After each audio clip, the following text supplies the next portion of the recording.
You lie awake for a time, suspended between the deep, lost sleep of night and the demanding stillness of the early morning.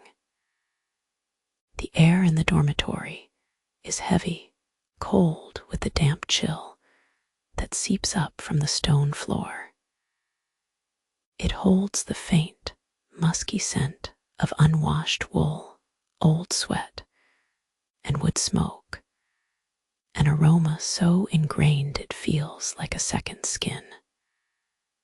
The weight of your woolen habit feels substantial across you, a comforting burden that is also a constant reminder of your life structure. You are keenly aware of the material beneath your fingers, rough against any exposed patch of skin, yet providing its expected shelter from the piercing cold. Beside you, a brother shifts restlessly, his breath catching in a small, wet sigh. The sound travels through the quiet space and seems disproportionately loud, magnifying the silence that holds everything else together. You slowly become aware of peripheral sounds, the irregular drip of water somewhere far off, perhaps from a gutter or a basin used hours before. It is a steady, meaningless beat against the backdrop of near silence. You try to track its source in your mind, an imaginary map leading you nowhere specific, only affirming that something continues to function within the vast stone shell of the monastery. Eventually, the initial inertia lifts, replaced by the slow pull toward consciousness. It does not come with a sudden jolt, but with a gradual thickening of awareness, like emerging slowly from deep water. You feel the slight ache in your limbs, the kind that comes from hours spent curled into a rigid curve for rest. This physical reality anchors you to the present moment. A shift occurs subtly, first in the quality of light, where before there was only absolute blackness, a velvet curtain drawn over the world outside. Now, a diffuse gray begins to infiltrate the narrow window slits high up on the wall. It is not yet illumination, but merely the promise of it, cool and diluted by the thick stone walls that seem determined to keep all things hidden. You begin the simple, unhurried ritual of waking. There are no rousing calls needed. You simply observe the quiet shift in your own breathing. You move with a considered slowness, mindful of the weight and drape of the garment. Every movement seems amplified by the hush that rules this place. The cold air brushes against your bare neck when you slide your arms out from beneath the rough blanket. It is not an aggressive chill, but a persistent coolness that seems to penetrate the very bone. You rise, carefully avoiding creaking the floorboards too loudly. The stone underfoot registers through the soles of your simple shoes, cold and solid, a counterpoint to the yielding softness of the mattress you slept upon hours before. You pause near the edge of the sleeping area, taking a deep breath that draws in the mingled scents of old wood, damp masonry, and sleep-stained cloth. This scent is simply the smell of continuity, the life continuing inside this enclosed corner of the world. The routine that follows is predictable, comforting in its repetition.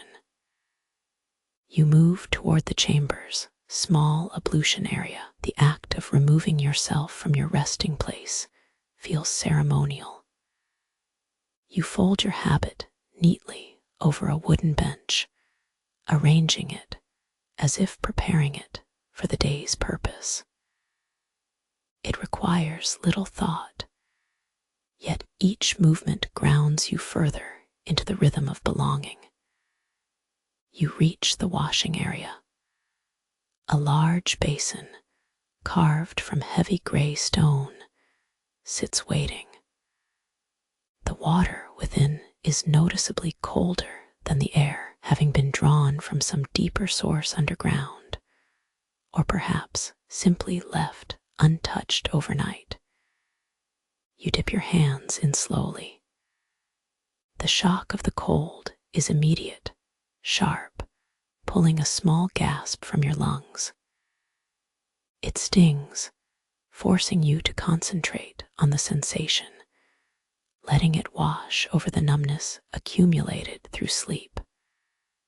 The process is methodical, cleaning the dirt and film of the night from your skin.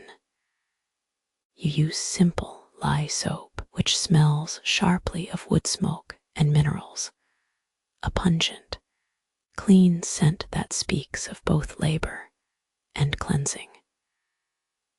As you scrub the grime from your wrists and forearms, you think not of the day's tasks, but simply of the passing moments. Each lathered patch of skin feels newly renewed, washed free of yesterday's residue. You look up towards the high window slits again. The gray light has intensified just enough to reveal details on the far wall. A line of damp streaks where water runoff has marked the stone.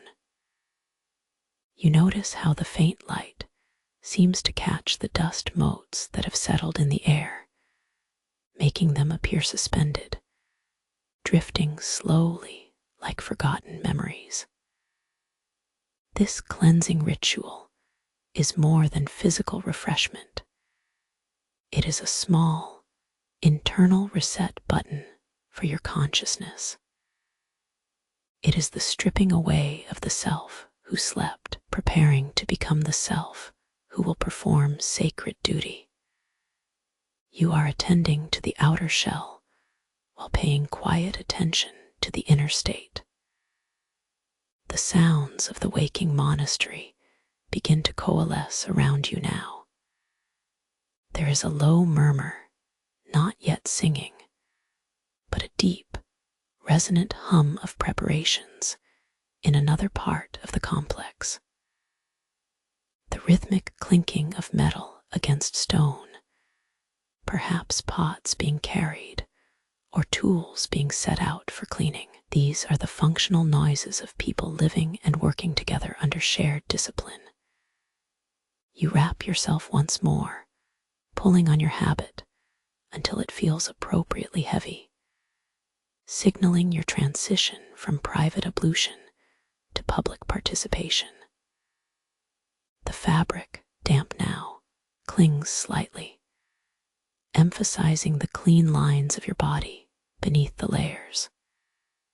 You follow the main passage, the corridor that snakes through the cold heart of the Abbey stone structure. Your footsteps are soft, measured, respectful of the silence that still dominates the architecture. The air temperature begins to change as you move deeper into the functional parts of the monastery. It becomes markedly cooler, carrying a faint metallic chill combined with the lingering scent of wood smoke from braziers used overnight for warmth and light. Every breath you take feels crisp, invigorating your lungs slightly against the damp stone enclosure. You walk past several closed doors. Each one represents a different function, a separate rhythm, the quiet workshop, the sleeping cell of another brother, perhaps a storeroom filled with dried rations. You do not need to know what lies behind the wood, only that it is integral to the life you are preparing to enter. The very structure dictates your pace and governs your observation. The passage leads you naturally toward the main hall, where the morning service will soon take place. As you near the large gathering space, the sense of latent energy begins to build. It is not a noisy excitement, but a profound, anticipatory resonance, the focused calm that precedes collective effort. You pause momentarily, resting your hand against the cool stone wall as you gather yourself. You observe the geometry of the Abbey, the way the heavy arches span great distances, defining space and reinforcing separation. The careful engineering speaks to generations of unchanging purpose, a physical manifestation of discipline itself. The slow passage from sleep's private world into the collective rhythm of the community is always like this, a gradual buildup in sensory detail, settling into the profound quiet that precedes sound. You know what comes next, the ascent to chant, where your inner stillness must finally find a shared voice. The coolness of the outer corridor wraps around you as you leave the warm, dimly lit confines of your sleeping quarters. You move with a careful slowness, mindful of the other brothers who are also beginning their day. The air here feels distinctly different from the dormitory. It carries the damp chill that sinks into the very marrow of the bone, a chill scented faintly with old stone and wet earth. This cool transition signals the beginning of your duties. The physical work required before you can turn to the spiritual discipline of the prayers later. Your bare feet make soft, rhythmic puffs against the flagstones. Each step seems amplified by the surrounding quietness, marking time in an almost audible fashion. As you proceed deeper into the monastic complex, the architecture presses in on you. The walls are of heavy limestone, rough-hewn and immense, seeming to have absorbed centuries of cold mist and candle smoke. You find yourself looking up at the high vaulted ceiling, which seems impossibly distant, holding a pale gray light that filters down from unseen sources. This stone has witnessed countless dawns like this one. It knows the rhythm of your rising and passing without needing to remember or acknowledge you. You reach the designated wash area, an open-sided room built into a lower section of the cloister wall. Here, the air is marginally warmer than in the corridor, but still carries the unmistakable bite of cold water. Several stone basins are set into a deep ledge, and over them, simple spigots drip with icy clarity. The process of washing, even for something as routine as ablution, requires deep attention. You draw a basin toward you, its wood worn smooth by years of hands, yours included in moments past. A young brother nearby is already kneeling, attending to his own cleansing. You watch the methodical way he works, using a length of stiff, coarse linen cloth wrapped around his wrist. His movements are economical and utterly practiced. There is no wasted gesture, only necessary motion. You wait until you can gather your thoughts amid the murmuring activity. The water that runs out for your wash is shockingly cold, making you pause for just a breath longer than seems strictly necessary. It is an initial shock to the skin, drawing the blood quickly and sharply. You dip your hands into the trough, feeling the icy weight of the water against your skin. This immediate sensation forces you back into the moment, anchoring you in the physical reality of the day. The soap itself has a slightly pungent, alkaline scent. The smell of lye mixed with damp stone and wood smoke from some unseen cooking fire nearby. It is not the delicate fragrance of modern soaps. It is potent, earthy, and cleansing in a very literal sense. You work the bar between your palms, making mild lather that smells strongly of minerals and cleaning residue. The rough linen cloth feels stiff against your arms as you begin to wash. You do not simply scrub, you observe the act of scrubbing itself. Each pass of the cloth across your forearm is an act of purification, a physical demarcation between sleep and wakefulness. As you clean your neck and shoulders, you notice the water trickling down the drain below with a persistent, uneven sound, a soft, rhythmic hiss that accompanies every passing drop. This constant background noise provides a strange sort of meditative counterpoint to the required silence of contemplation.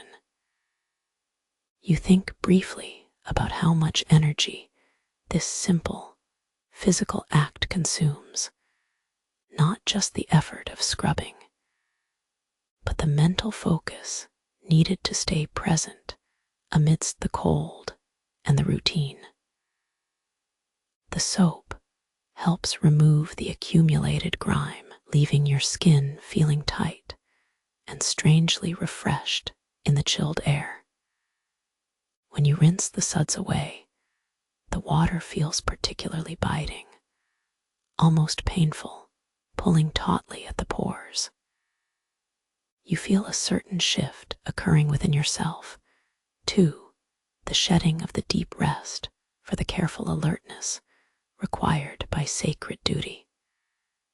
You move slowly to wash your hair and beard. The basin is deeper here, requiring you to lean over the cool edge of the stone ledge. Water sluices down steadily, and you use the rough cloth again, working from scalp to chin. The chill touches your ears and the nape of your neck, reminding you that the world outside this sacred, dripping enclosure continues its cold work. Afterward, the final act is to dry yourself thoroughly with a simple, heavy woolen towel provided by the monastery staff. The wool feels remarkably absorbent, yet slightly abrasive against your chilled skin.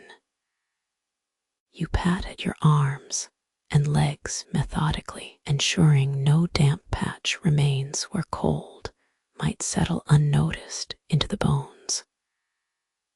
This care in preparation seems almost as ritualistic as the washing itself. Every fold of cloth, every wiping motion becomes a quiet acknowledgement of discipline. As you gather yourself back up, dressed now in your clean, if simply colored, habit, you pass through the final archway. The immediate sensory impression changes again. The overwhelming chill gives way to a subtle draft that carries the faint scent of burning pine or cedar, suggesting warmer, more intimate areas deeper within the cloister. You realize that cleansing is never just about removing dirt. It is about achieving an inner state of readiness.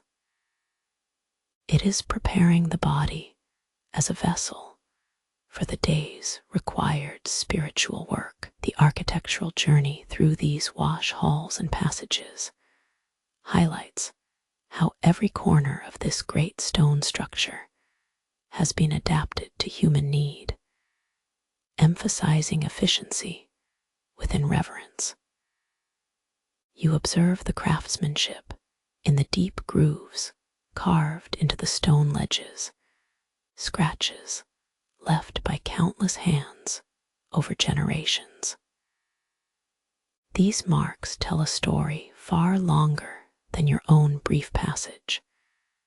They are silent witnesses to endless routines. A profound sense of quiet settling descends upon you now that the physical discomfort of the cold is receding, replaced by the comfortable weight of discipline.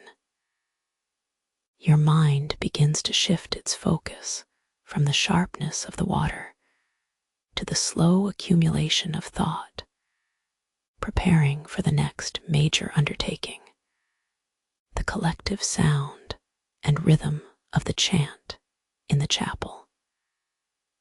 You walk onward, your steps measured and steady, feeling the quiet persistence of routine becoming a form of deep, dependable peace. The air inside the choir stalls feels noticeably cooler than the dormitory, a chill that rises from the worn stone floor and climbs up through the hem of your habit.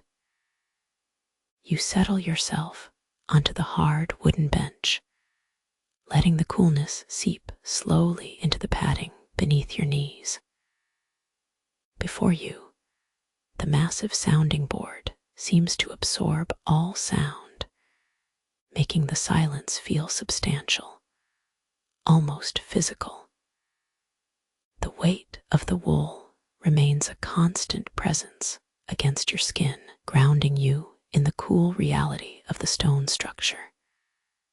You do not need to look at the other brothers to know they are already settled into the same posture of readiness, their backs straight, embodying a quiet patience that has become second nature. The initial moments are defined by stillness, punctuated only by the faint shifting of cloth or the barely audible scrape of leather on stone. You simply breathe, noticing how your breath moves in and out through the cool air. It is a simple act, this breathing, yet in the context of the liturgy, it feels monumental. The steady rhythm of life measured against the ancient timekeeper of the monastery bells. You begin to feel the deep pull toward focus, drawing all attention inward, away from the peripheral details of the vaulted ceiling, or the muted gray light filtering through the high, narrow windows. This concentration is not forced. It simply unfolds naturally, like stretching a muscle after a long rest. You are preparing for sound, for the measured emergence of your voice into harmony with the others. The psalter rests on the lectern before you, its pages thick and brittle, smelling faintly of beeswax polish and dry age. Running your fingertips lightly across the worn leather binding, you notice the subtle depression in the gold leaf lettering, patterns carved by centuries of hands that have echoed this same devotion. This book is not merely a text, it is a repository of collective sound and disciplined thought. The first chords begin softly, emerging from the group closest to you. They are low and resonant, vibrating up through the wood into your sternum, settling deep in the chest cavity until they feel less like sound and more like a slow, internal rhythm. You instinctively adjust your posture, sitting straighter, drawing deeper breaths that seem designed solely for vocal support. The vibration demands attentiveness. The chant is complex, requiring not just knowledge of the notes, but an understanding of rhythmic breath, how to suspend the note slightly at its peak, allowing it to decay naturally into the next syllable without losing integrity. You listen intently to the melodic lines weaving around you.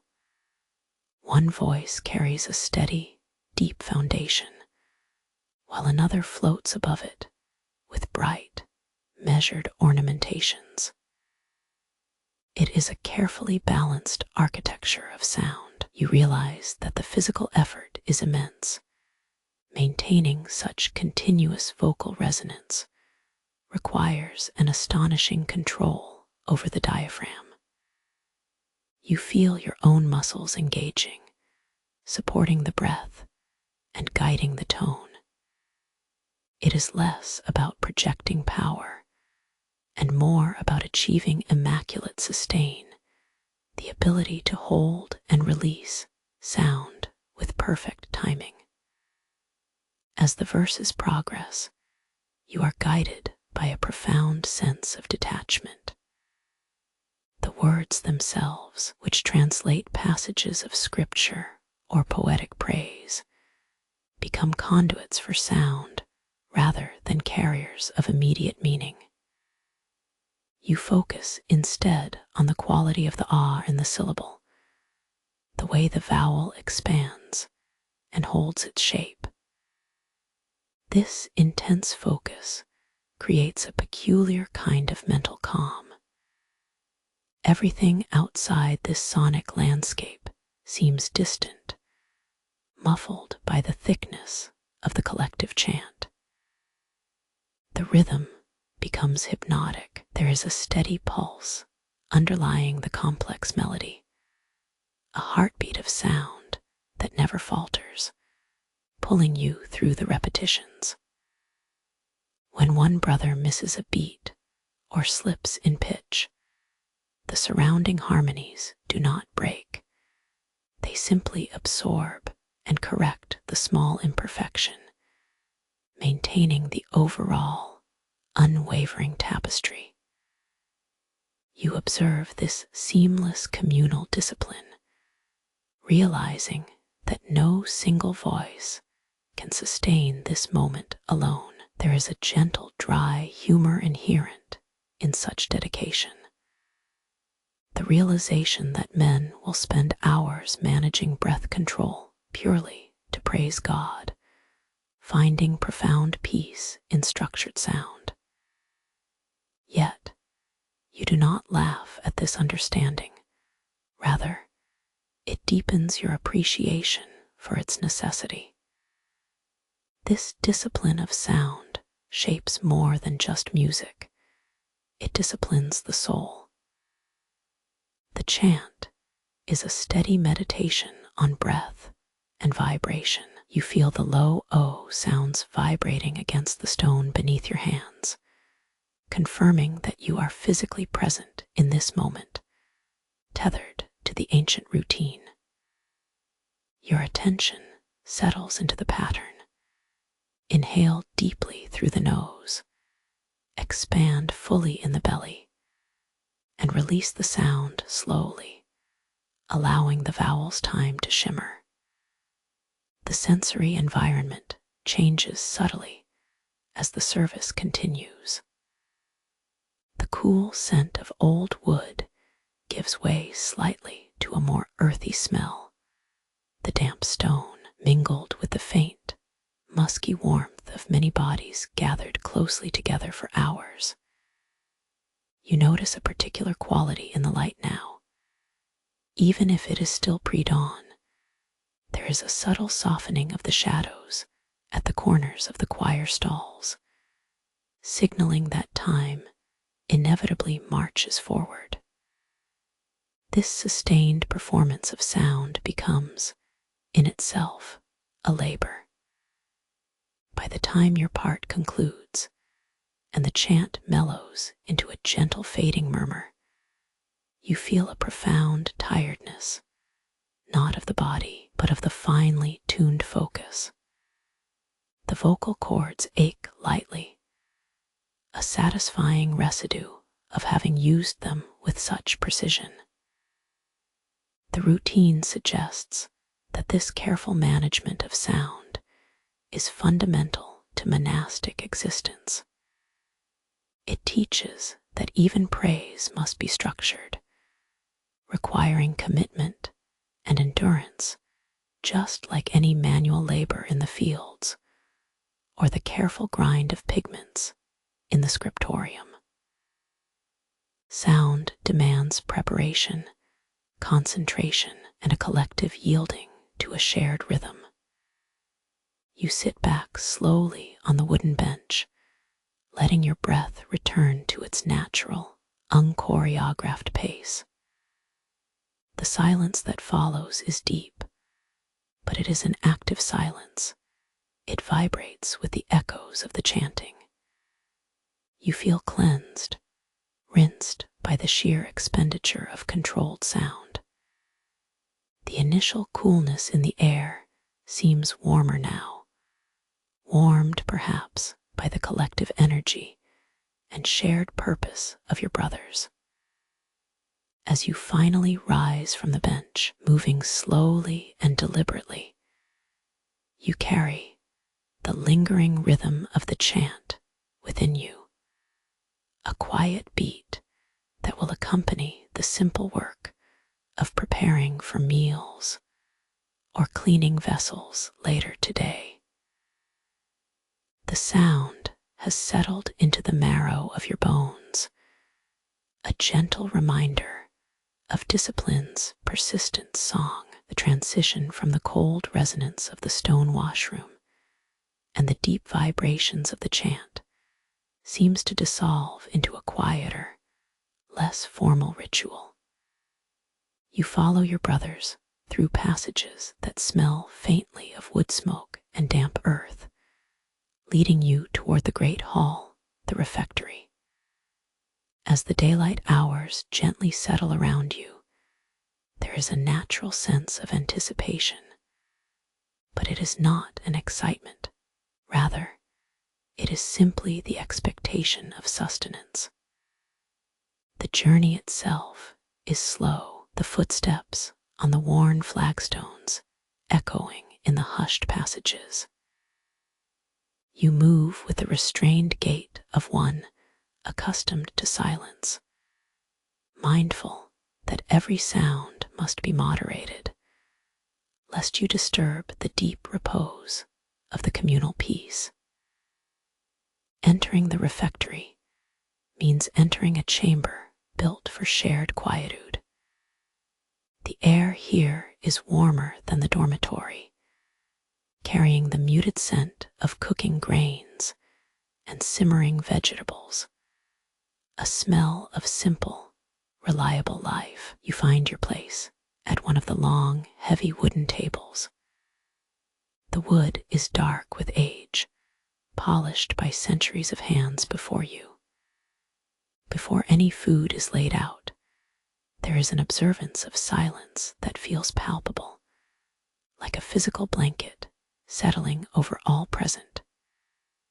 The meal arrives in measured courses, presented on simple trenchers and bowls. Today, the sustenance is profoundly unadorned.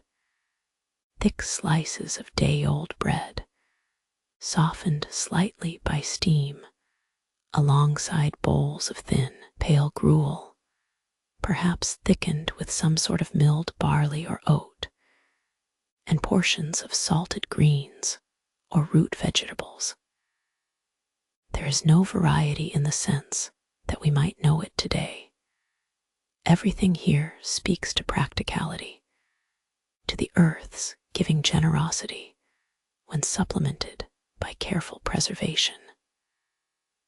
The bread, you notice, has a crust that even now shows signs of having been beaten down upon stone before baking, and its crumb carries the honest tang of time-tested flour. When you finally break off a piece to eat, the texture is slightly resistant, yet yielding under your teeth.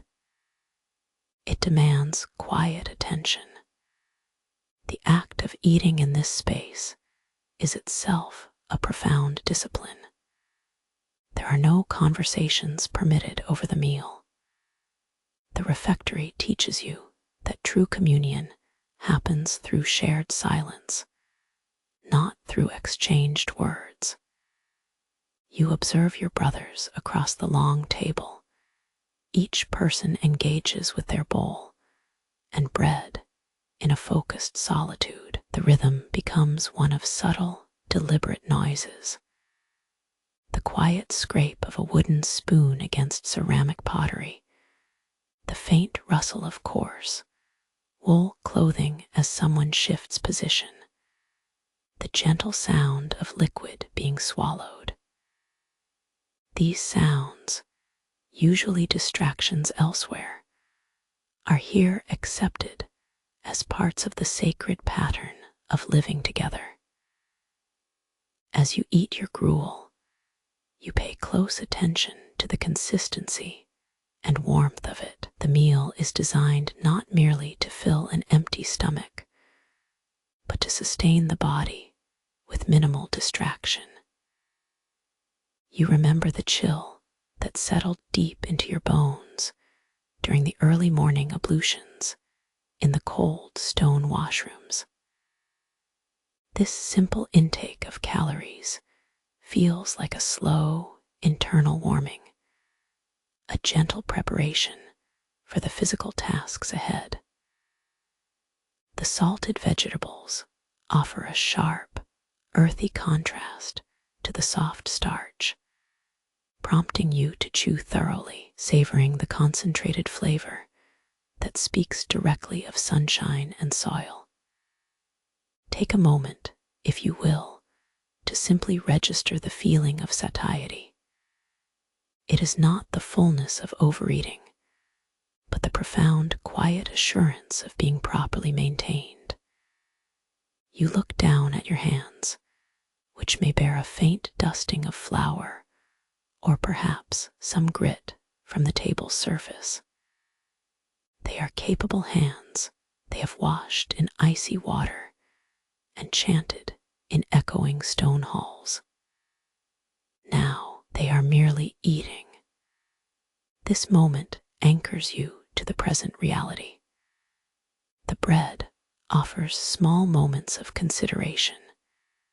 You might examine its imperfections, the slight cracks in the crust, the varied shades of brown on its surface. These tiny details speak volumes about the process, the harsh heat of the communal oven, the careful kneading by hands that know the rhythm of dough, and the slow, cool passage of it into your mouth. There is a deep satisfaction found in something so elemental, so necessary. It reminds you that life requires fundamental supports, simple food, clean water, shared shelter, and these simple acts are where true stability lies. After the bowls are emptied and the bones cleared, there is no rush to depart or move on with immediate tasks. There is a lingering silence in the refectory, an echo of the quiet focus you have maintained. This pause is itself instructive. It forces you to notice the architectural details differently now that your body is less strained by hunger. You observe the weight and solidity of the massive wooden beams supporting the vaulted ceiling.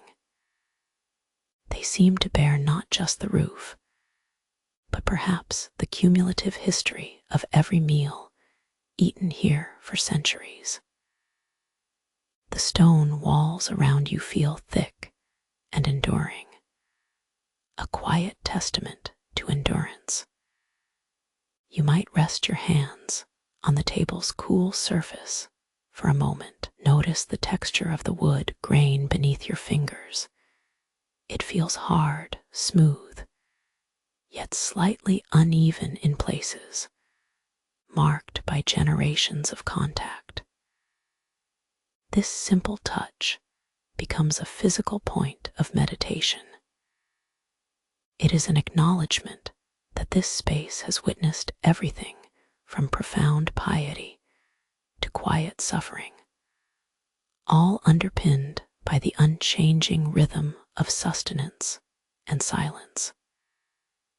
The memory of these basic needs, the soft bread, the warm gruel, becomes inextricably linked with the structure of your existence here. The purpose of this meal was not merely nourishment. It was a period designed to restore equilibrium. It slowed your internal clock down further, urging you into a gentle state of bodily rest before the next wave of activity begins. The discipline learned during matins chants, the ability to sustain focus on sound, is paralleled here by the necessity of sustaining peace through simple acts. Everything is structured, predictable, and therefore profoundly calm. You feel the settling weight in your stomach, a comforting anchor that allows you to turn your thoughts inward, preparing yourself for whatever quiet labor the day's rhythm dictates next. The morning air still carries the damp chill from the stone washes, and as you walk away from the main corridor, a slight shift in the atmosphere greets you. The passageway narrows here, leading your steps toward an area less formal than the dormitory, yet more ordered than the outer yard. This is the beginning of the monastic herb garden. You move slowly now, acutely aware of the difference between this space and the polished severity of the church floor. Here, the ground yields slightly underfoot, dusted with a rich layer of earth that smells deeply alive. It is an organic smell, a mix of wet loam, decaying leaf matter, and the sharp, clean scent of chlorophyll. You walk along simple pathways cleared by generations of hands. The structure surrounding this garden is low and practical. Rough-hewn stone walls contain raised beds, each filled with soil that seems perfectly curated for life. You find yourself drawn to a specific arrangement. Rows planted precisely in neat lines, testifying to the careful labor and disciplined mind required even in cultivation. As you pass the first row, the immediate scent profile changes drastically. A wave of potent sweetness and sharpness hits you, mint, perhaps, growing thick and low. You slow your pace, dipping a finger into the cool earth beside the plants, noting its crumbly, dark texture. The mint leaves are glossy and robust.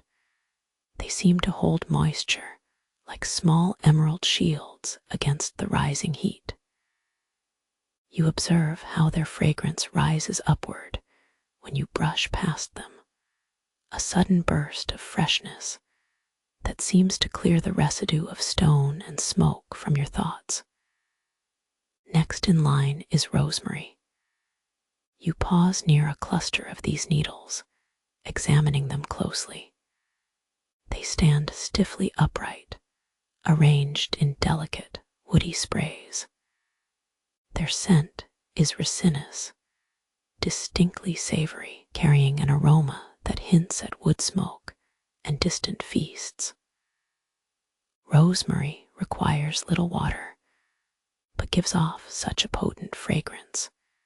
You feel the familiar weight of its historical utility. It is used both for flavoring and for remembrance. You carefully trace your fingers along one of the stems, noticing how the small, stiff leaves resist your touch with an almost proud rigidity. The garden becomes a subtle library of scents and textures. There are beds devoted to sage, whose velvety, gray-green leaves droop slightly, smelling medicinal and dusty when brushed against. Alongside them grow delicate stalks of chamomile, their tiny yellow blossoms nodding gently in the passing breeze, seeming fragile enough that a breath might disturb them into disarray. You note the difference between these herbs.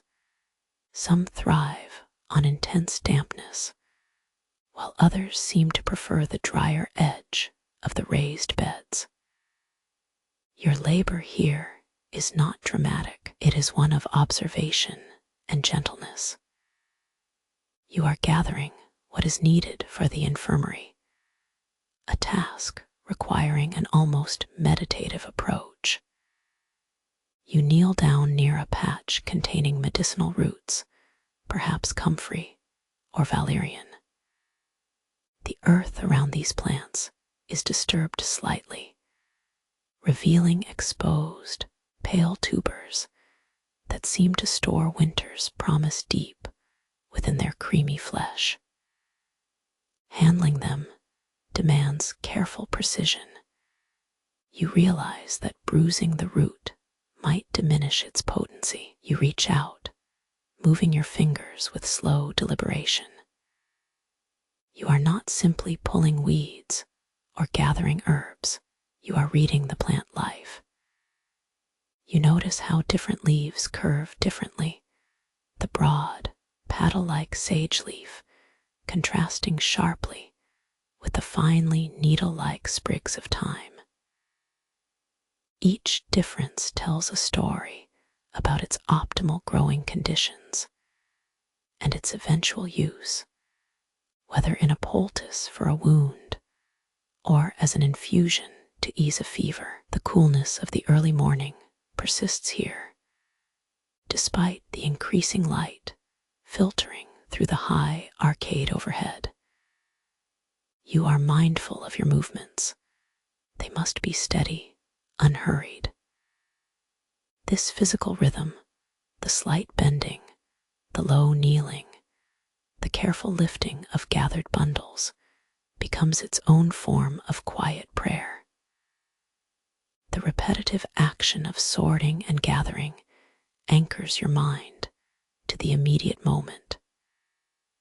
You gather the harvested materials into woven baskets hanging from your wrist. The herbs settle in the basket with a soft rustle, an assembly of disparate scents that begin to blend into a complex, earthy perfume.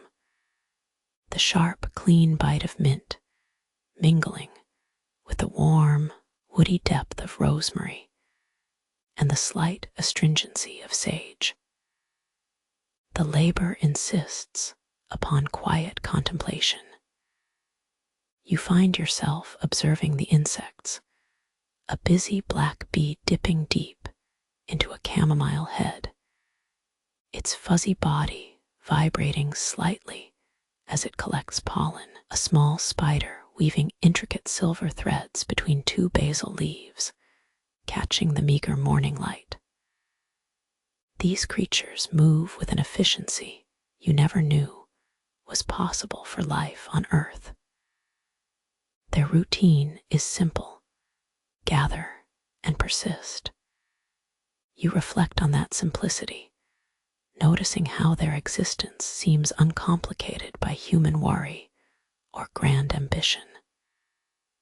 There is only the necessary act of living in sync with sunlight and soil. You rise slowly from your knees, stretching gently. Your fingers are stained faintly green from the crushed sap of one plant, a small physical testament to the morning's work. The basket feels comforting, weighted by life's utility. As you turn to leave the garden space, casting a final look back at the ordered chaos of growth, you feel a deep sense of calm settle over your shoulders. The knowledge gained here is not purely botanical. It is practical wisdom about cyclical nature, about patience required for growth and careful harvesting. The monastery provides shelter and structure, but this garden grounds you in something more fundamental: the unwavering rhythm of the seasons and the enduring generosity of the earth. You leave the scent of crushed herbs lingering on your woolen habit, carrying the steady beat of quiet labor back into the heart of the routine. You follow the arched passage out of the fragrant earth garden. The shift is subtle but immediate. The air loses the damp, green scent of medicinal growth and takes on a different quality, a dry, cool coolness, edged with the faint, unmistakable smell of aging materials. Here, the temperature drops another degree, settling into the consistent chill that seems to live permanently within the stone structure of knowledge. You are now in the Scriptorium. The space is vast, yet feels intensely contained, wrapped around you by towering shelves carved deep into the stone walls. It smells primarily of dust and time, a composite scent of dry parchment, brittle wood glue, and years of concentrated human effort. You feel a settling sensation, as if your breath itself must slow down to match the steady rhythm of this chamber. You walk slowly across the flagstones that form the floor. They are uneven underfoot, smoothed by centuries of simple leather boots and bare soles. Your gaze drifts up to the high ceiling, where faint stains mark years of condensation and smoke. The light here is precious. It filters in through narrow, high windows, admitting a pale yellow wash that illuminates motes of dust dancing perpetually in the air, making them visible only for a moment before they drift down again. The great working tables dominate the center of the room. They are heavy oak, scarred and polished by countless elbows resting upon them. Running your fingertips along the edge of one table reveals faint rings, the ghosts of long-gone ink pots or forgotten implements. These marks do not speak of history in dramatic events, but rather of sheer duration, days passing into months, seasons turning over endless decades. You find a corner space, a spot where the light hits just right, and take your place at an unoccupied desk. The wood feels cool and smooth beneath your forearms. Before you lies a deep, rectangular trough holding pigments and tools, a simple workstation awaiting focus. The first thing to draw your attention is the vellum itself. It is stacked in orderly piles, translucent and pale, taking on the warm, creamy hue of old bone. The sheer quantity suggests an inexhaustible appetite for recording, a desire to capture every prayer, every historical detail, every piece of obscure natural knowledge that exists or might someday vanish. As you observe the vellum, notice its texture. It is not the smooth flatness of modern paper. It has a subtle grain, a taut resilience, and sometimes, when held up to the faint light, a creamy translucency that hints at the animal source of its making, the painstaking process required simply to make this surface usable for thought. Nearby, there are specialized tools. The pigments, they rest in shallow dishes, small mounds of powdered minerals. You lean closer, breathing deep enough to acknowledge their subtle perfumes. There is the chalky sharpness of pulverized bone, the rich, earthy undertone of burnt oak gall ink, and a faint, mineral scent that speaks only of stone itself, ground into fine powder and held captive by careful preparation. Next, your attention settles on the quills. They are grouped in small wooden holders, varying slightly in thickness, each one tapered to a precise point. Some have feathers visibly stained yellow or brown from their use. Others retain the pristine, dull ivory color of fresh readiness. Handling one feels intimate, a tool meant for extension, an instrument channeling steady thought onto an inert surface. The silence here is not empty. It is highly structured, weighted with potential sound. It waits for the scratch that will eventually break the stillness. You pick up a stylus and gently trace a line in the air, watching how your own movement disturbs nothing at all. The air seems thick with patience. You contemplate the process of creation here. This is not merely writing, it is preservation. It means taking fleeting thoughts, abstract prayers, or observed botanical facts, all of which are ephemeral, like smoke rising from a brazier, and trapping them forever within the disciplined lines, connecting pigment to vellum. The routine itself begins to take shape in your mind. First, grinding the perfect consistency of ink, then dipping the quill until it has achieved a suitable saturation. Finally, approaching the surface with slow, deliberate intention. Every step is measured, economical, respectful of the materials, and the profound weight of the endeavor. As you watch an older brother nearby, a figure bent in concentration over his own desk, you realize that every slight pause he takes, every adjustment of his posture, holds a philosophical lesson. He does not rush because he understands that speed is the enemy of accuracy, and inaccuracy is the betrayal of knowledge. The rhythm becomes hypnotic. Dip, glide, lift, rest, repeat. The only sounds are the gentle scrape of the quill against the treated skin of the parchment, punctuated by an occasional soft thunk as a pot lid is replaced or a fresh sheet is pushed into place. Eventually, your hands move toward their tools. You select a piece of vellum that feels cool and perfectly smooth under your touch. The weight of it in your lap seems immense, holding the potentiality of hundreds of words you have yet to write.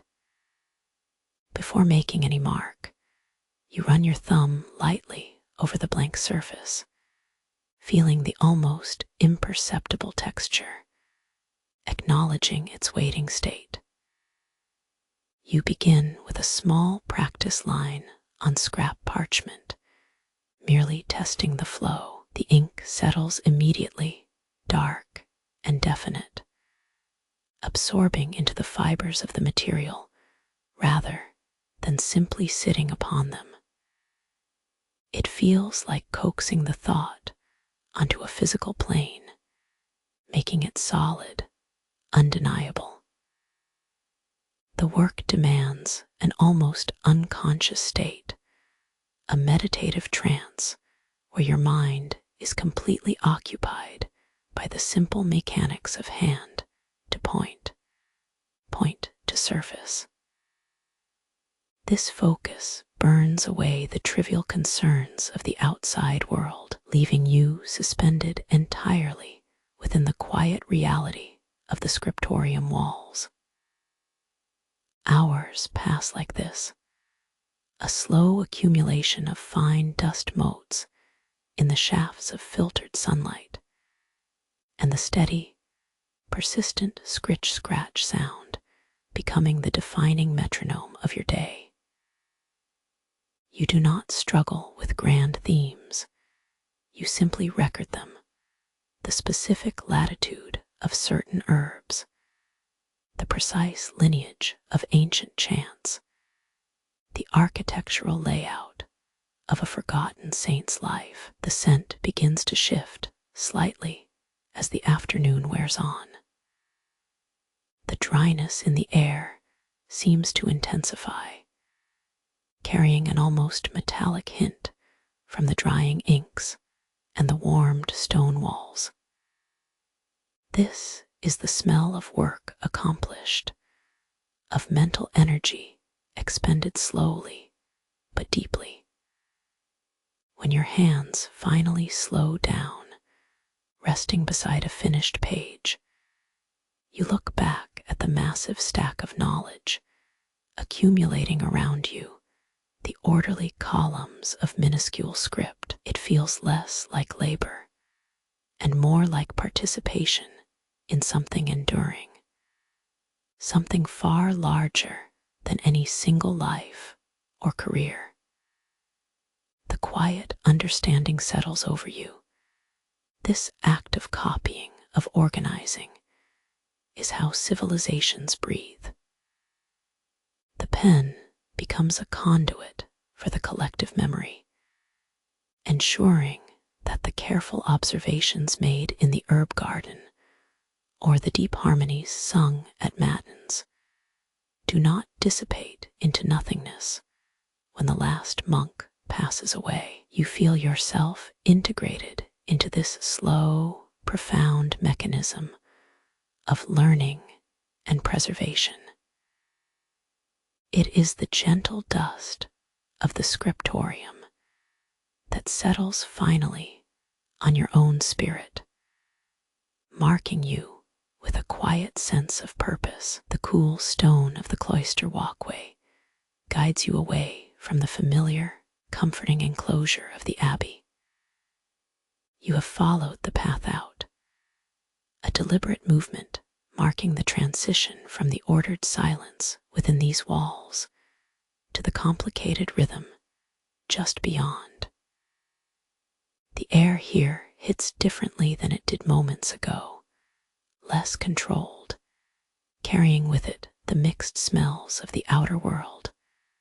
Wood smoke mingled with manure, the faint tang of spilled ale, and the sharp sweetness of drying fruit. You move slowly, your sandals finding a gentle cadence on the uneven cobbled stones that were clearly laid by many hands across centuries. Your gaze is naturally drawn outward, tracing the edges of the monastery's defined space against the chaotic sweep of human life outside. It feels like standing at the edge of a thick sheet of glass, looking out onto a vibrant, messy scene. You continue your walk, maintaining the pace that allows observation, allowing the world to unfold around you without demanding any specific emotional response. The weight of the woolen habit remains constant against your shoulders, a grounding presence reminding you of your discipline, yet it feels looser now, less like uniform and more like an extension of your own quiet being. The initial bustle draws your eye. Near the corner, where the main road meets a square market area, figures are already gathering. Merchants are setting up trestle tables draped with rough-spun cloth.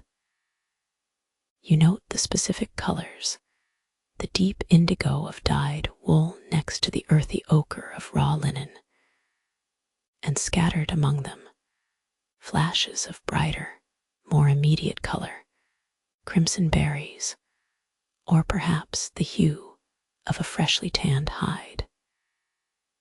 You observe a farmer leading an ox through the throng. The animal moves with a stately slowness, its breath puffing out invisible plumes against the cool air. You notice the strain on the man's back as he guides the heavy yoke, and you feel a corresponding understanding of physical effort, the way the muscles shift beneath rough tunics. It is a powerful, embodied labor that speaks to necessity rather than ritual. The passage of people becomes a slow, continuous viewing experience. You watch women carrying woven baskets balanced carefully on their heads, navigating the uneven ground with practiced grace. Their movements are economical, graceful adjustments passed down through years of practical living. Another group passes, children likely belonging to local families, their laughter occasionally drifting up to you, sounding bright and slightly untamed against the backdrop of low murmuring voices. You slow your steps near a stall piled high with vegetables. The scent hits you first, the wet, cool aroma of root vegetables, parsnips, turnips, perhaps. You observe the vendor arranging them, stacking them by size and color, treating even the mundane bounty with surprising care. You notice that they are not merely commodities, they are life-sustaining provisions, heavy with the effort of the earth and the sun. The energy here is vibrant, a constant undertow of negotiation and purpose. The sounds are layered, the rhythmic clatter of wooden cartwheels on stone, the sharp, percussive calls of vendors advertising their wares, the deeper, throaty rumble of men exchanging news or prices. It is a symphony of commerce, entirely unlike the echoing quietude of the Abbey interior. Yet, amidst this considerable human flurry, you find small pockets of stillness that draw your attention back to reflection. Near an old stone fountain, perhaps once dedicated to a saint, the water spills with a gentle consistency. You pause here, allowing the sound of the falling water to function as a natural curtain, muffling some of the surrounding noise. For a moment, you watch the rivulets of water gather in the mossy basin below, each drop mirroring the passing movement of the crowd. The contrasts are striking. Inside the Abbey walls, every action has been channeled toward one supreme goal: spiritual discipline. Here, everything seems to be heading toward survival and immediate exchange. The monk's rhythm is measured by prayer. The rhythm outside is measured by hunger and necessity.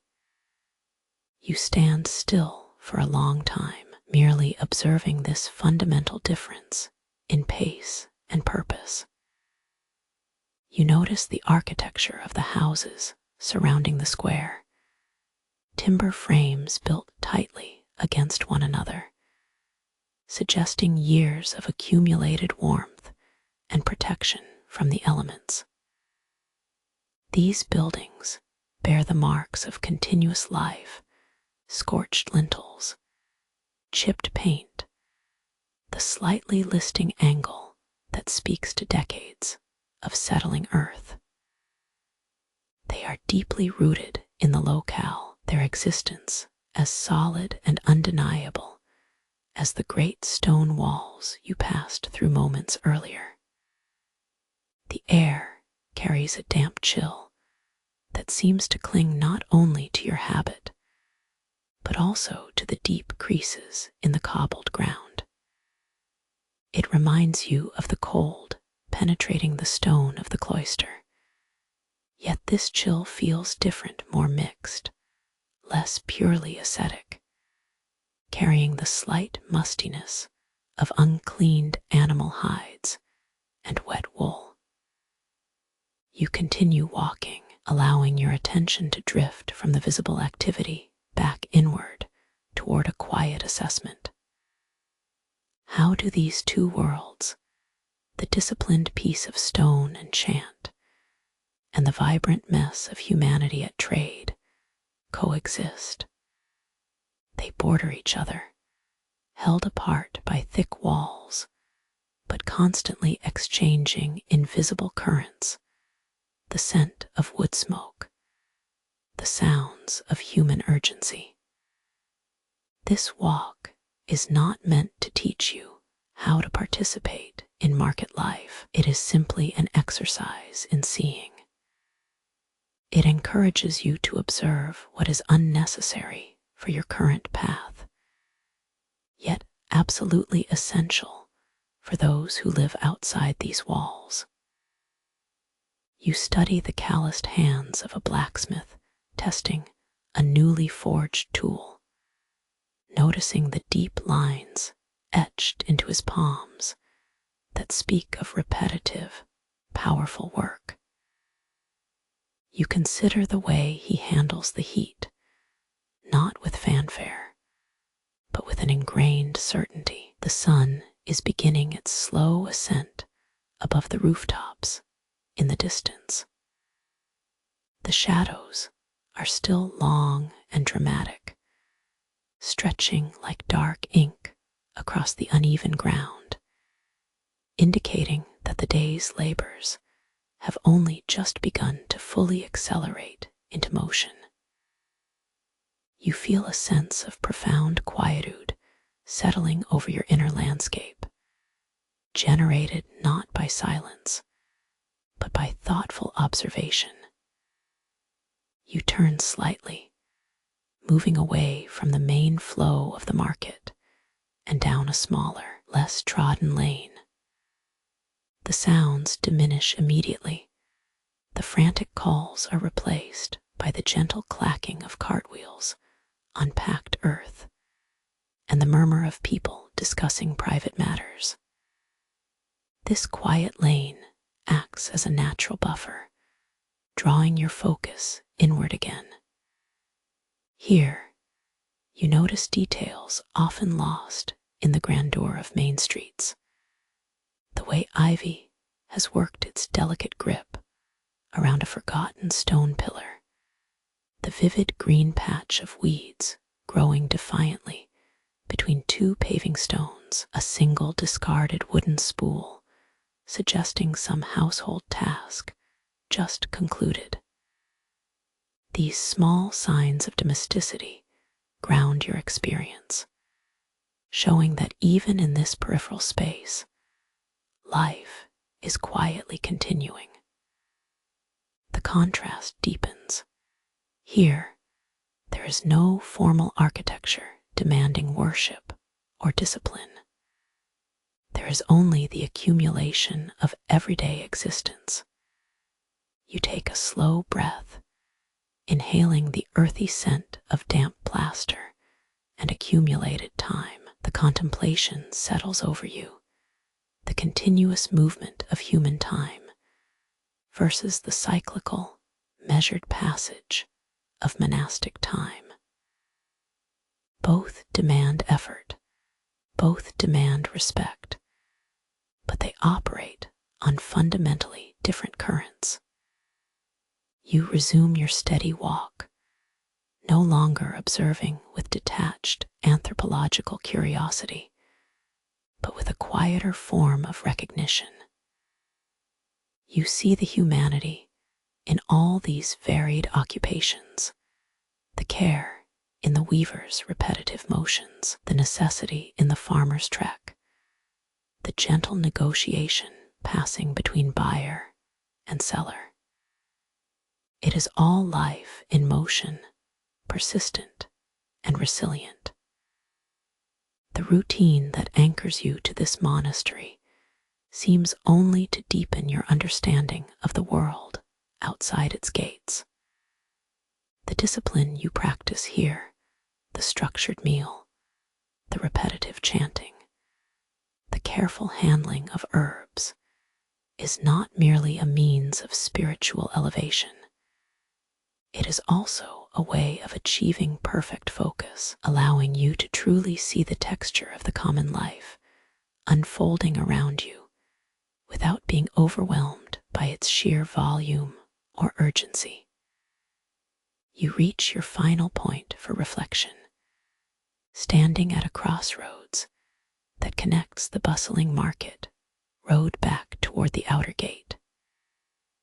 You pause, simply absorbing the confluence of scents and sounds one last time, the sharp sweetness of commerce blending with the faint underlying smell of old damp stone. The journey has been not a dramatic reveal, but an expanded state of mindful attention, allowing you to see how deeply intertwined the quiet life inside the walls is with the necessary chaos unfolding just beyond them. The chill of the stone hall seems to have deepened slightly since you left the herb garden, a cool dampness that settles up from your simple leather boots. You find yourself near a low work table, and laid out upon it is a length of rough wool, a skein waiting for its life to be woven into something useful. The sheer weight of this task seems vast, an endless expanse of undyed fiber. It is not the glory of stained glass or gilded altar pieces that captures your attention now, but the simple mathematics of a single thread passing through another. You begin by selecting 2 strands, one slightly thicker, suggesting strength, the other thinner, perhaps requiring patience to keep taut. The movement required is minimal, almost an unconscious sway of the wrist. This repetitive motion settles into your fingers first, a gentle numbness that replaces any restless energy you might have carried from the morning's chores. You learn to distribute the tension evenly across both strands, feeling the minute resistance as they pull against each other. It requires a constant, low-level awareness, an unbroken focus, like maintaining the perfect breath rhythm during deep meditation. As your fingers move back and forth over the wool, you begin to notice the subtle imperfections in the fiber itself. Some parts are knotted by the shearing process, others show slight variations in color that suggest different animals or even seasons. You trace these irregularities with a fingertip, understanding that every flaw is simply part of its history, just as the uneven wear on the stone walls speaks to the years they have endured. The sound of the work is almost non-existent, muffled by the thick wool and dampened stone around you. There is only the soft, rhythmic whisper of the weaving motion itself, a dry friction that speaks of persistence. You settle into the rhythm, taut pull, slack release. This quiet mechanism becomes a guide for your thoughts. Your mind, which might otherwise wander toward memories or worries about the next season, instead settles down to observe the steady passing of the material through your hands. Sometimes your focus drifts, allowing the intricate patterns to wash over you like slow-moving water. You may notice the way the light, filtering in through a high, narrow window, catches tiny dust motes dancing above the loom. These invisible specks seem to mirror the small, momentary struggles of the fibers, a sudden snag, a slight imbalance, before settling back into an orderly pattern. These moments encourage a quiet internal review. What is necessary for this cloth? It must be warm, durable, and consistent. The quality depends entirely on the hands that guide it, not on elaborate plans or grand intentions. You observe how tension management fundamentally dictates the outcome. Too loose, and the fabric will sag, losing its shape. Too tight, and the thread may snap under its own accumulated strain. This delicate balance becomes a quiet lesson in moderation for your spirit as well. Your body settles deeper into the wooden bench, finding an unexpected comfort within the constraints of repetitive labor. Slowly, you begin to contemplate the journey of this material. It started life, perhaps, as grass growing on a hillside miles away. It was harvested, cleaned, spun into yarn, dyed with minerals and plant extracts. And now, finally, it is being shaped here under your careful guidance. The simple knowledge of this transformative cycle feels grounding. You pause occasionally to watch the finished section accumulate. It grows steadily, visibly changing from a mess of loose threads into a defined rectangle, a tangible monument to continuity. Sometimes, another monk passes by on their way through the Cloister walk, and you observe them briefly. Their own garments are similarly sturdy and muted, built for endurance rather than display. Their passing does not break your focus. It merely provides an external rhythm point against which your steady, internal labor can be measured. You might think about the value of this simple cloth compared to the wealth accumulated by merchants in the town outside those walls. A different kind of richness altogether. This textile will clothe someone who needs warmth and resilience, a humble utility that speaks louder than any pile of gold coins. Your fingertips ache now, not with pain, but with the deep, satisfying fatigue that comes only from sustained, quiet focus. It is a physical tiredness that clears the mind completely. You observe how the natural wear patterns form on the wooden loom, small, rounded indentations where years of hands have gripped and guided. These scars are evidence of countless repetitions, thousands of hours spent in similar meditative absorption. They teach you that true value often accumulates slowly, unseen by passing eyes, built stitch by steady stitch. You do not rush the weaving. There is no need for haste or sudden leaps. The pattern must unfold at the pace dictated by the materials and your steady breath.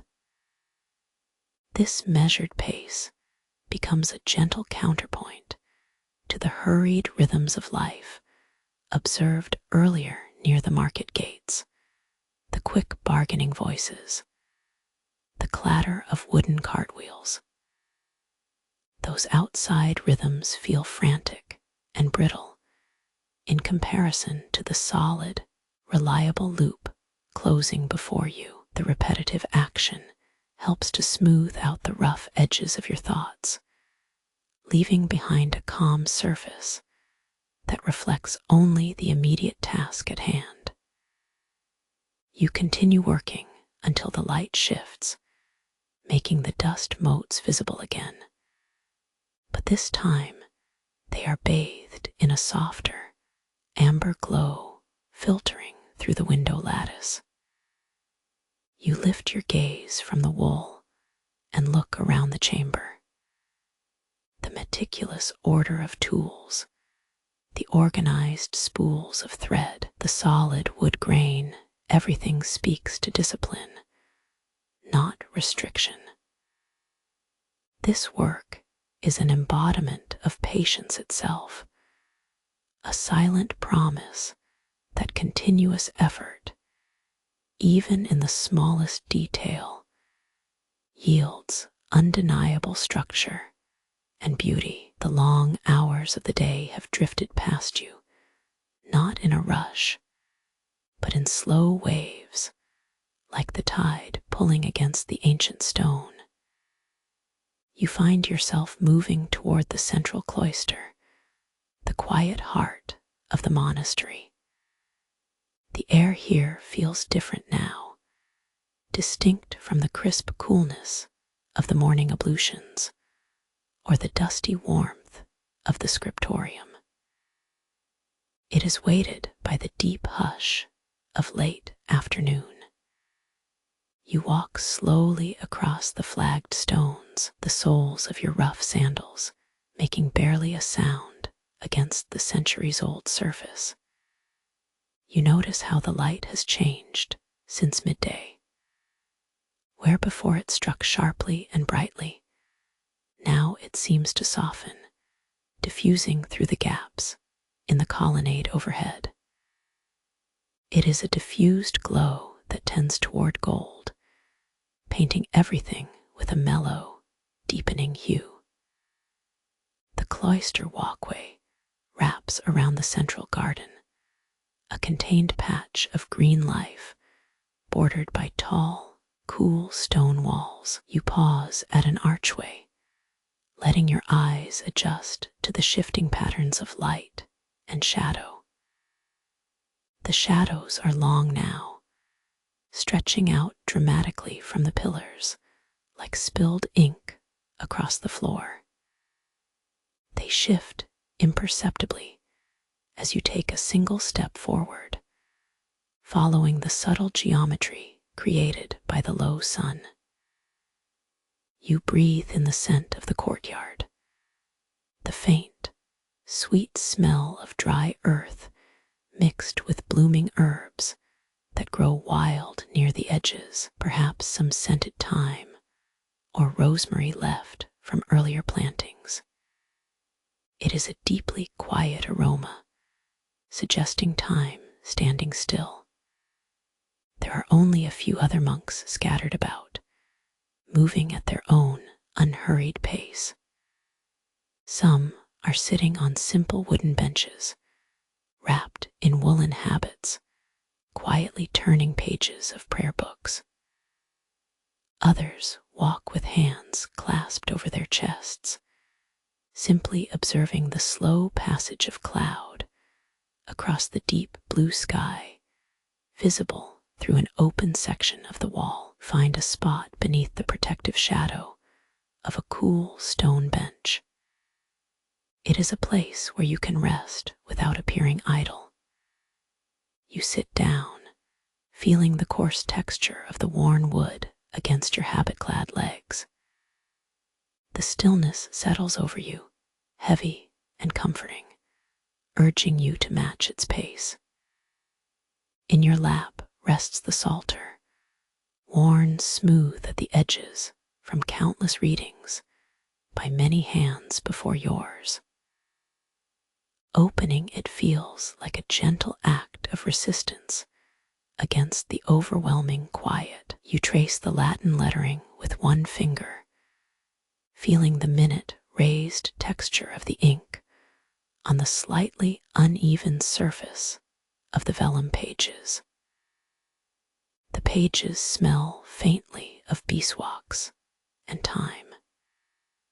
You do not feel the need to read aloud, though your heart still remembers the rhythm of the chant.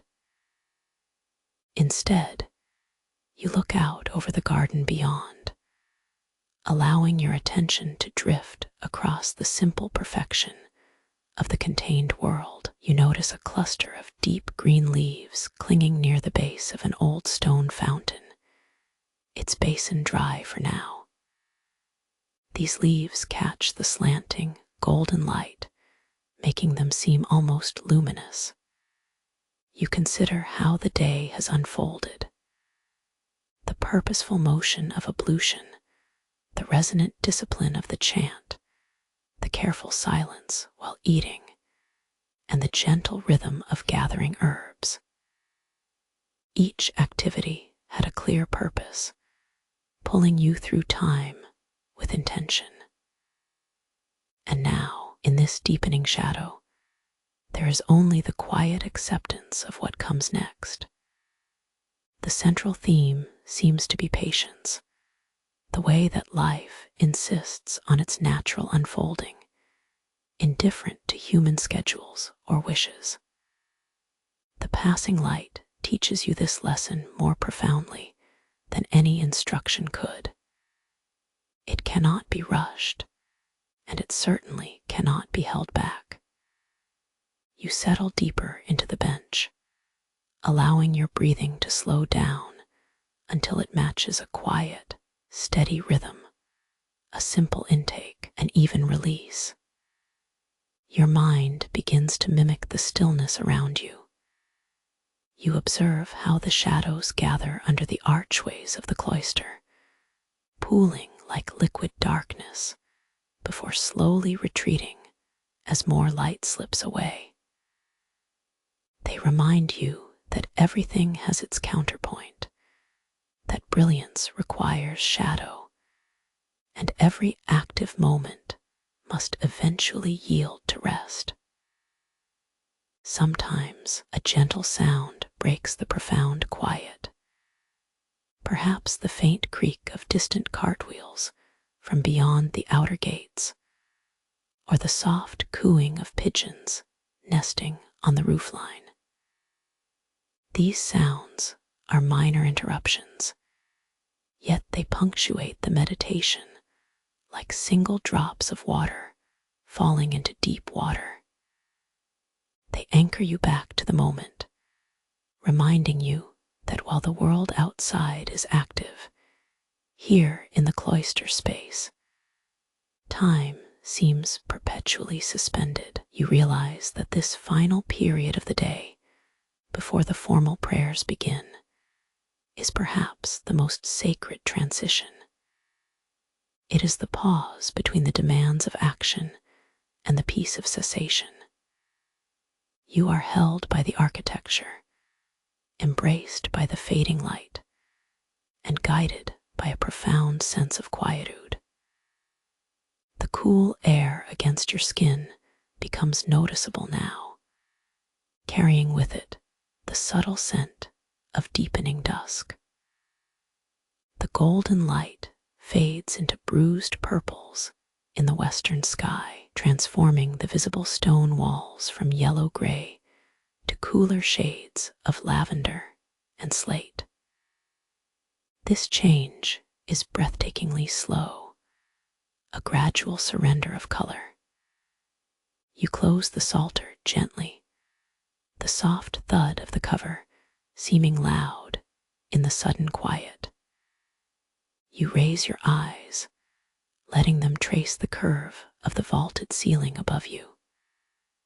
The stones overhead have borne witness to countless such twilights through seasons and centuries, each one marking the reliable passing from light to dark. This continuity is a powerful comfort. It grounds you, connecting your own small life cycle within the monastery to something immense and unceasing. You contemplate the meaning of this structured quietude. The labor was necessary, but the pause is essential. It allows the dust of the day, the sweat, the scent of charcoal, the residue of effort to settle away, leaving a purified calm in its wake. You understand that true rest is not merely the absence of activity, but an active settling into peace. The shadows now hold more depth than they possessed moments ago. They embrace the corners and niches, making the stone structure seem almost solid enough to contain all sound and movement within its shell.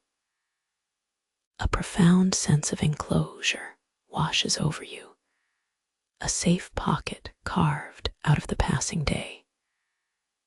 As the light dims further, you feel your awareness soften, mirroring the deepening twilight outside. The world narrows down to the sounds immediately around you. The soft padding of your own boots if you stood, the gentle whoosh of the changing air, and the deep sound of your own slow breath moving in and out. You are immersed in the rhythm of waiting for the final call to prayer, waiting for the stars to pierce the deepening sky, waiting simply for night. The last threads of day's light are drawing thin, pulling the edges of the sky into deep hues of violet and bruised indigo. You find yourself in the quiet, cool air of the Cloister walk, a space that usually absorbs sound, but now seems to hold the silence itself, pressing it gently around you.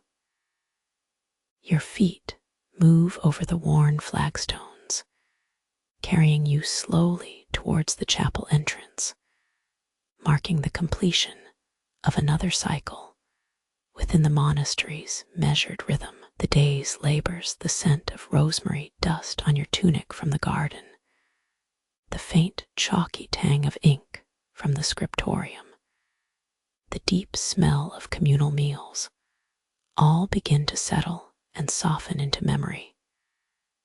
Tonight calls for vespers, the prayers said as the sun completely sinks below the western hills. You feel a gentle heaviness in your limbs, the profound fatigue that comes not from physical strain alone, but from continuous mindful effort. This weight is comforting, suggesting that the day's disciplined movements have been sufficient. Ahead of you, the heavy wooden door to the chapel stands slightly ajar, inviting you into the final hours of light and prayer. You pause for a moment, standing where the shadow of a massive olive tree stretches long and still across the paving stones. Notice how the last few rays of sunlight manage to filter through the deeply carved tracery of the window above, painting brief, ephemeral stripes of gold upon the cool stone floor, a fleeting, visible beauty that seems almost sorrowful in its transience. As you approach the chapel threshold, the air changes. It cools slightly further, carrying with it a cleaner scent than the outside world, perhaps a blend of stale beeswax smoke and damp earth from the church drains. You move into the semi-darkness. The structured solemnity inside always settles upon you like a familiar shawl, wrapping you in a sense of ordered peace. Here, all external commotion is left behind. The rhythms of the town, the haggling voices, the quick scraping of tools, none of it has power here. You take your place near the stone bench reserved for the evening service. You watch the few brothers who have arrived. Some sit already, their faces turned in deep contemplation, their habits falling into natural folds around them like pooled shadow. The silence before the chants begins is thick and resonant, filled only with small, natural sounds. The occasional creak of old wood contracting in the chill air, the whisper of cloth against stone, or perhaps your own breath, which feels unusually loud in the hush. The ritual preparation for Vespers itself becomes a quiet meditation.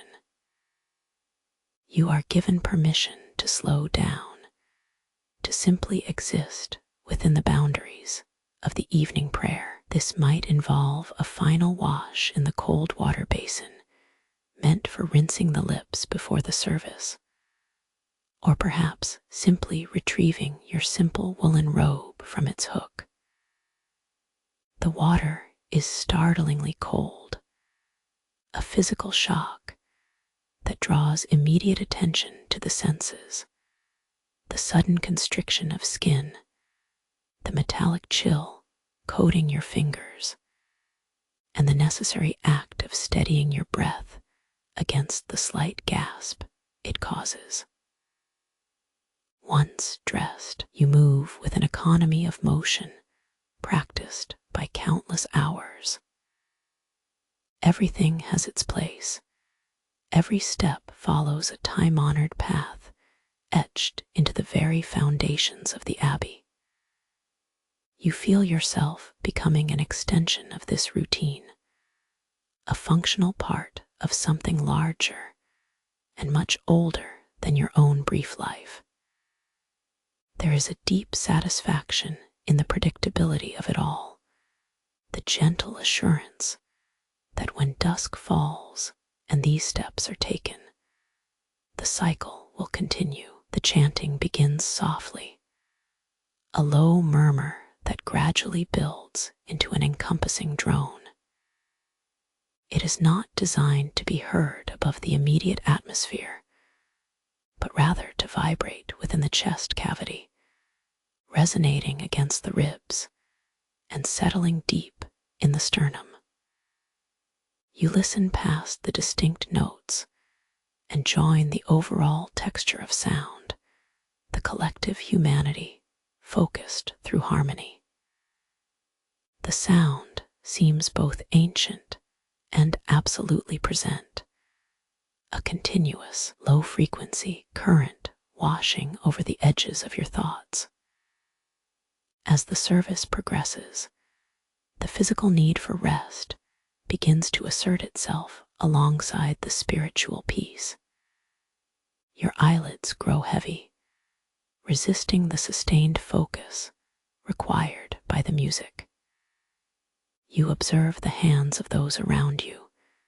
They are clasped or resting simply upon their knees, showing the signs of continuous devotion, the slight thickening of skin on the knuckles, the way the fingers occasionally twitch in unconscious habit. The prayers move through psalms and hymns that speak of gratitude for survival and reflection on the passage of time.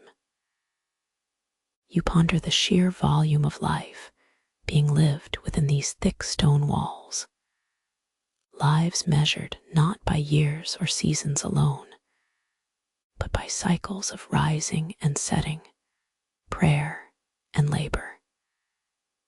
Each day is meticulously accounted for in this monastic existence, giving profound structure to what might otherwise feel like an unstructured drift. When the final hymns fade into a deep, lingering quiet, you are left with the residual resonance, the memory of the sound vibrating pleasantly just below your hearing threshold. The chill air that filled the chapel seems suddenly even colder than before, sharper against exposed skin. It is the kind of cold that necessitates finding immediate warmth, the collective body heat radiating from the group of brothers settled upon the stone benches. You walk back through the quiet corridors toward the dormitory. Your steps are slower now, marked by a deep exhaustion that pulls at your hip joints and settles into the soles of your feet. The moonlight, weak and silver gray, has begun to bleed through the high, narrow windows set in the dormitory walls. It is not a brilliant light, but one that gently illuminates dust motes dancing, suspended in the still air, the visible residue of the day's quiet existence. The ritual of preparing for bed follows with predictable grace. You may assist your brother, or you may simply perform the final ablutions once more, washing the feet, drawing a basin of warm, soapy water to clean away the accumulated grit and dampness of the passage. The scent here is distinctly different from the morning's harsh lie. It is softer, mingled with stale oils and the dry wood of the communal washing troughs. Back in the dormitory, the routine dictates stripping down to your simple night linen beneath the thick wool habit. You notice the quality of the bed. A rough mattress spread upon straw bedding, insulated by layers of woven woolen blankets that feel slightly stiff and scented faintly with smoke. The act of turning out the lamp, or perhaps simply extinguishing a single tallow candle for the night, marks the final withdrawal into darkness. A deep, encompassing quiet settles over the dormitory, pressing against your ears, almost seeming to push you toward sleep. You lie down on the narrow cot, pulling the thick blankets up to your chin. The weight of the woolen habit has finally lifted from your shoulders, and with it comes a profound sense of decompression. Lying horizontally, staring into the utter blackness, punctuated only by the faint suggestion of moonlight spilling through a high grate, you review the day's rhythms in sequence. The chill wakefulness of dawn, the sharp discipline of cold water, the deep harmony of collective sound, the necessary silence of bread, the earthy smell of the garden, the careful scratching of knowledge being etched onto vellum. And finally, this quiet, cool culmination of vespers. The mind slows down, no longer cataloging these events, but simply experiencing their passing.